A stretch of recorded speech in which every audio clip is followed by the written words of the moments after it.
Demokratik toplumu tartışıyoruz, insan Merhabalar. sürecini tartışıyoruz. Özellikle sizden de bu sürece en önemli öncü güçlerden biri olan kadınların bu süreçte ilişkisini, bu süreçteki öncülük rolünü biraz öğrenmek istiyoruz. Siz demokratik toplum inşa sürecinde kadının rolünü nerede görüyorsunuz? Öncelikle iyi yayınlar diliyorum. Tüm izleyicilerinizi saygı ve sevgiyle selamlıyorum. Evet, sizler de belirttiniz. Demokratik toplumun inşasında aslında Kürt özgürlük mücadelesinin de devamında ve bugünlere gelmesinde Kürt kadının rolü, öncülük misyonu şüphesiz tartışılmaz.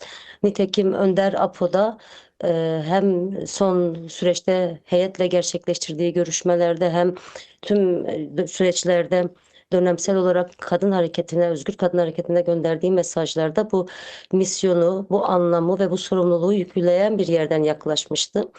O açıdan kadın hareketi olarak da 52 yıllık mücadele sürecinde de son 1,5 yıllık demokratik toplumun inşasında da kendi iç tartışmalarımızı yürüten, bu süreçte kadın hareketine, Kürt kadınlarına biçilen rolü ve sorumluluğu öncelleyen, buna denk düşen bir pratiğin sahibi olma noktasında da çalışmalarını yürütme çabası içerisinde olan bir yerdeyiz. Bir kere onu belirtmek gerekiyor. Nitekim Önder Apo uzun bir süredir aslında bir bütün değerlendirmelerinde ve bu son sürece ilişkinde bu sürecin çok tarihi ve önemli bir süreç olduğunu, bu süreçte görevini yerine getiremeyenlerin sınıfta kalacağını belirten bir yerde oluyor. Bu kadın hareketi açısından da, Kürt özgürlük mücadelesi açısından da şüphesiz karşı muhataplar açısından da geçerli bir yerde. Bizler de bu süreçte hem kendi tartışmalarımızla hem önümüze koyduğumuz planlamalarımızla Türkiye enternasyonalist kadın hareketlerini ile bu süreci bütünleştiren, kadın cephesinden toplumsallaştıran eylemsellikler örgütleyen, bunun tartışmalarını bütün kentlerde yürüten, bu yönlü planlamaları önümüzdeki süreç açısından da öncelleyen bir yerdeyiz. Nitekim Önder Apo değerlendirmelerinde içinden geçtiğimiz süreç ve demokratik toplumun inşasının özünde komünaliteye, kadının öncü olduğu, komünal toplum ruhuna geri dönüş olduğu, yani bizden çalınan değerleri tekrardan kazanım süreci olduğu noktasında değerlendirmelerini yapıyor. Komünal toplumun esası ve özü de kadının öncülüğüyle gerçekleşen bir yerdeydi. Binlerce yıl öncesinde de bu böyleydi. Yüzyıllardır da bu böyle devam eden bir yerde. Komünalitenin özü ve merkezinde kadın varsa şüphesiz demokratik toplumda komünaliteye ve komünal yoldaşlığa dayanan bir yerde olacak. Bu yönlü kadın hareketi bu sürecin de öncülüğünü yürüten bir yerde, bunun sorumluluğunu üstlenen bir yerde çalışmalarında gerek dört parça Kürdistan'da, gerek Türkiye'de, gerekse dünya ülkelerinde bu yönlü çalışmalarını devam ettiren bir yerde. Değerli Gezgür, bir sorum daha olacak. Aslında biraz 2013-15 süreciyle karşılaştırdığımızda, yani orada mesela Kürdistan'da örgütlü olmayan ev kalmamıştı. Bütün sokaklarda, bütün mahallelerde meclisler vardı. Bir şekilde halk o sürecin içerisinde aktif olarak yer alıyordu. Bu dönemin de örgütleme modeli olarak komünler aslında Önder Apo'nun perspektifinde ortaya çıkıyor. Ve yeterince görünür değil.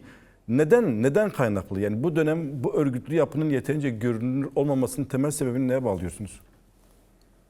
Yani benden önce söz alan arkadaşlar da belirttiler. 10 yıllık bir çökertme planı, 52 yıllık, tabii bunun 2000'li yıllara kadar dayandırdığımız özel ve psikolojik savaş yöntemlerinin içerisinden geçen bir Kürt halk gerçekliğiyle karşı karşıyayız. 2013-2015 onun önceki süreçlerde de komünler, meclisler bunların inşasına dönük çalışmalarımız yürütüldüyse de bir bütün Kürt varlığını, kimliğini, özgürlüğünü, örgütlenme haklarını imhaya dönük politikalarla da karşı karşıya geldi Kürt halkı son 10 yıl içerisinde. Şüphesiz bu süreçte bir bütün örgütlü kurumlara dönük gerçekleşen saldırılar, yine toplumda öncülük misyonu üstlenen birçok kadınlar başta olmak üzere Kürt yurtseverinin öncü kadrosunun, yine siyasetçisinin gerek sürgüne gitmek durumunda kalması, gerek cezaevlerinde olması oluşturulmaya çalışılan sistemde de bir dağınıklık açığa çıkardı. Belki başka bir halk gerçekliği açısından ele alınsa bugün hiçbir örgütlülüğü olmayan bir halk gerçekliğiyle de karşı karşıya kalabilirdik. İsmet arkadaş da belirtti. tüm yönelimlere, tüm saldırılara rağmen Kürt halkı gerek son 10 yılda gerekse 52 yıllık mücadelesi boyunca aslında Kürt tarihinde günümüze kadar kabul edilmeyen, varlığı inkar edilen Kürt gerçekliğini kabul ettiren bir yerde oldu. Ama o dönemdeki örgütlenmeye çalışılan toplumsal örgütlülüğün, komünlerin, meclislerin dağılmasının da kendi iç eksikliklerimizden, yetmezliklerimizden kaynaklanma payı olsa da bir bütün biz iktidarın, o dönemdeki iktidarların Kürt hareketine, Kürt özgürlük hareketine yönelik saldırılarından ve politikalarından bağımsız ele alamayız şüphesiz. Evet, sürecin önemli ayaklarından biri de bir masa üzerinde yürütülen tartışmalar ve o masayla halkın ilişkisini kurabilme ya da halkı o masada bir özne yapabilmek için halkın örgütlüğünü geliştirmek gerekiyor. Öncünün bu konudaki rolü çok arkadaş değindi de siz de kısa birkaç kelimeyle öncülük rolü var mı bu noktada? Bu yönlü tüm Kürt özgürlük mücadelesi kurumlarının, demokratik modernite kurumlarının, özelde önümüzdeki dönemin siyaset mücadele aracı olarak demokratik siyaseti öncellemiş olmasından kaynaklı Önder Apo'nun demokratik siyaset alanının şüphesiz toplumsallaşma noktasında sadece Kürt halkıyla da değil, bütünlüklü olarak toplumun tüm dinamikleriyle bir araya gelmek gibi bir sorumluluğu var. Doğru öncülük tarih göstermiştir ki her zaman için en doğru çıkışım, en doğru örgütlülüğüm ve mücadelenin başarıya ulaşmasını sağlamıştır.